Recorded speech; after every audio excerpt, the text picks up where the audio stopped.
Trenches is brought to you by Williams Lumber and Home Centers, a name you know and a name you trust.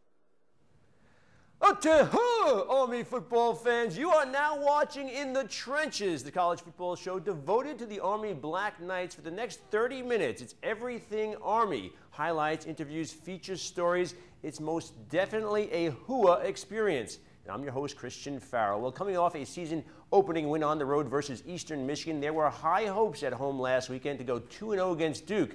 And that's Duke football, not basketball. It never gets old watching Army take the field at Mikey's Stadium. It certainly looks good, but unfortunately, it doesn't score the young men in black and gold any points. Saturday was the home debut for new Army head coach Rich Ellerson, and early on, the Black Knights looked Army strong on their first offensive series. Ellerson's vaunted triple option offense is clicking. Junior running back Patrick Mealy breaks one down the sidelines, goes 55 yards down to the Duke 24-yard line. On the next play, it's Ian Smith, 13 more yards and another Army first down, and Ellerson's Army is on the move. Then 3 plays later, freshman quarterback Trent Steelman dives over from 2 yards out, and the Black Knights are on the scoreboard first, 7-0. The drive goes 5 plays, 79 yards in only 1 minute and 59 seconds. Following the touchdown, the defense does its job. Third down pass of Thad Lewis is broken up by Mario Hill, and Duke is forced to punt. Army's 7-0 lead carries into the second quarter, and that's when sophomore place kicker Alex Carlton connects from 43 yards away, gives Army a 10-point lead. The score remains that way until midway through the second quarter, and the Blue Devils finally begin moving. On the Army D, Riquan Goyette.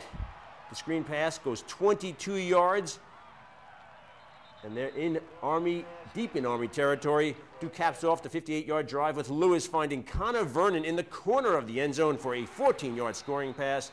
The touchdown makes it 10-7 Army as both teams head to the locker room at halftime. And in the third quarter, Army now has the ball first and 10 on its own 17-yard line, but a bad exchange between Steelman and fullback Kingsley Ahee. Duke recovers the fumble, and then 2 plays later, it's backup quarterback Sean Renfrey, fooling the Black Knights secondary with the naked bootleg. Renfrey hits Brent Huffman for a 17-yard touchdown pass, and Duke goes up 14-10. But Steelman and the Army Black Knights offense would come marching down the field. The big play, a 32-yard keeper by Steelman. That sets up Army with a first and 10 down at the Duke 16-yard line. But this drive will stall. And Carlton is called on again, and he buries the 31-yarder to make it a 14-13 game. Now we move to the fourth quarter, and it's a quarter owned by the Dukies. They'd outscore Army 21-6 in the final quarter. The first of the three TDs scored on a 31-yard hookup from Renfrey to Donovan Varner. That pushes the lead to 21-13 Blue Devils, and then with less than 2 minutes to go, Ellerson calls on Carson Williams to try and lead Army to the tying score, but not the finish Army football fans are hoping for. The senior signal caller gets picked off by, remember the name, Leon Wright. And Wright does Army fans wrong. He takes it back 51 yards for the touchdown. 28-13 Duke. And then moments later, 16 seconds to be exact, Williams connects again with Wright. And this time Wright returns the interception 33 yards for another Duke touchdown. 35-13 the score at this point, but like a true soldier, Williams wouldn't quit. He would lead the Black Knights down the field for the final score of the game, an 8-yard touchdown pass to Alejandro Villanueva on the game's final play. Villanueva, a bright spot for the Black Knights in a losing effort. The touchdown makes the final score read Duke 35, Army 19. And with the loss to Duke, the Black Knights are now 1-1 on the season. And here's what Army head coach Rich Ellerson and some of his troops had to say following the game. As I told the guys, I think we did enough things well in that contest to win every game we'll ever play in.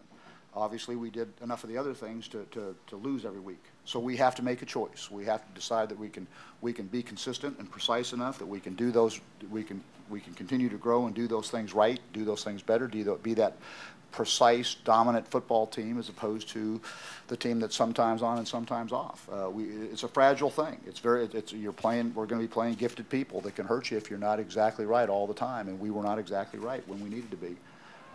Both sides of the ball. Obviously, very proud of how our defense played, but they're killing themselves because there's a couple of plays where, doggone it, we have them if just one more guy does one more thing right, one more thing precisely. Offensively, we're going to have to, if we can't find the big plays that can change field position, whether it be find it in the kicking game, find it with takeaways. We're going to have to become one of those teams that can consistently get 4 or 6 yards. But we may have to do that 12, 14 times in a row. We can't do that right now. Right now, the field's too long. You know, we'll do it for a little while, and then oops, you know, we're going the wrong way. We're missing the block. We're stumbling. We have to be, like I say, if we don't find that explosiveness, if we can't find those big chunks of yardage, we're going to have to be just that much more precise, just that much more detailed. Being that we're at West Point, that's realistic. We can expect that. As I say, the answers are right there in front of us. We just have to grab them, just be determined to take it to the next level.